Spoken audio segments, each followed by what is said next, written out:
Hi all. இந்த design எப்படி பண்ணவங்க பார்க்குறக்கு முன்னால் நீங்கள் வந்து ஆரி ஒர்க் போடுறதுக்கு ஆரி டிசைனர்கிட்ட ப்ளவுஸ் கொடுக்க போகிறீங்க அப்படின்னா என்ன விஷயம் நோட் பண்ணிக்கணும் அப்படின்னு சொல்கிறேன். ஃபஸ்ட்டு வந்து பார்த்தீங்கன்னா நீங்கள் எடுக்கிற சேரீலேயே ப்ளவுஸ் பார்ட் வரும். அது வந்து ப்ளைனாக இருக்குதா இல்லை அந்த கிளாத் மூலம் எப்படி இருக்குன்ட்டு நீங்கள் பார்த்துக்கோங்க. அது வந்து ரொம்ப மடமடன்னு இருக்குது அப்படின்னா ரொம்ப டிசைனராக இருக்குது அப்படின்னா நீங்கள் வந்து அதுக்கேற்ற மாதிரி டிசைன் சூஸ் பண்ணணும். இல்லை அப்படின்னா நீங்கள் ப்ளைனாக வந்து சில்க் காட்டன் மெட்டீரியல் வந்து எடுத்துக்கலாம்.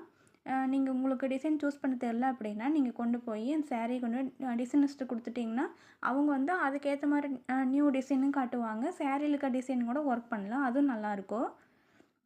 அதுக்கப்புறம் உங்களுக்கு பாடி சைஸுக்கு நீங்கள் சொல்கிற டிசைன் அது எல்லாமே ஒத்து வருமான்னு பார்க்கணும். அதுக்கப்புறம் தான் நம்ம அதில் டிசைன் பண்ண முடியும்.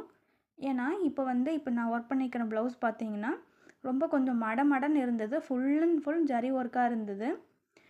ஜரின்னா சாரீ டிசைன் வரும் இல்லைங்களா, அது பார்டரில் ஒர்க் பண்ண சொல்லி கேட்டிருந்தாங்க. அந்த பார்டரும் பார்த்திங்கன்னா ரொம்ப ஹெவியாக இருந்த மாதிரி தான் இருந்துச்சு.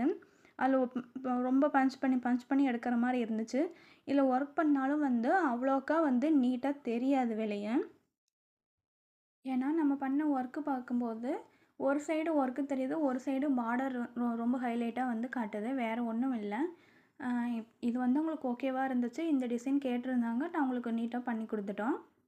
அதுக்கப்புறம் பார்த்திங்கன்னா இதில் வந்து அந்த 2 லைஃப் மாடலு, ஒரு மேங்கோ டிசைன், அதுக்கப்புறம் ஒரு ஹார்ட் ஷேப்பு, இதை மட்டும் வச்சு கொடியிலே நம்ம ட்ராவல் ஆகிற மாதிரி இதை தான் நம்ம அந்த 4 எலமெண்ட் மட்டும் வச்சு ஒரு கொடி டிசைன் வந்து போட்டுட்டோம். அதுக்கப்புறம் பார்த்திங்கன்னா இதே வந்து தொடர்ந்து நம்ம ஃப்ரண்ட்டுக்கும் போட்டுட்டோம். ஸ்லீவில் பார்த்திங்கன்னா மேலே ஃபுல்லும் கொடி டிசைன், அந்த கீழே சின்ன பார்டர் மாதிரி போட்டு அதில் வந்து செக்குடு கொடுத்துட்டு நம்ம பீட்ஸு ஃப்ரெஞ்சு நட்டில் கொடுத்து கம்ப்ளீட் பண்ணியிருந்தோம். ஒர்க்கு நிஜமாக சூப்பராக இருந்துச்சு. உங்களுக்கு எப்படி நீட் இருக்கோ அது மாதிரி நம்ம டிசைன் பண்ணிக்கலாங்க. நெக்ஸ்ட் வீடியோவில் பார்ப்போம். தேங்க்யூ.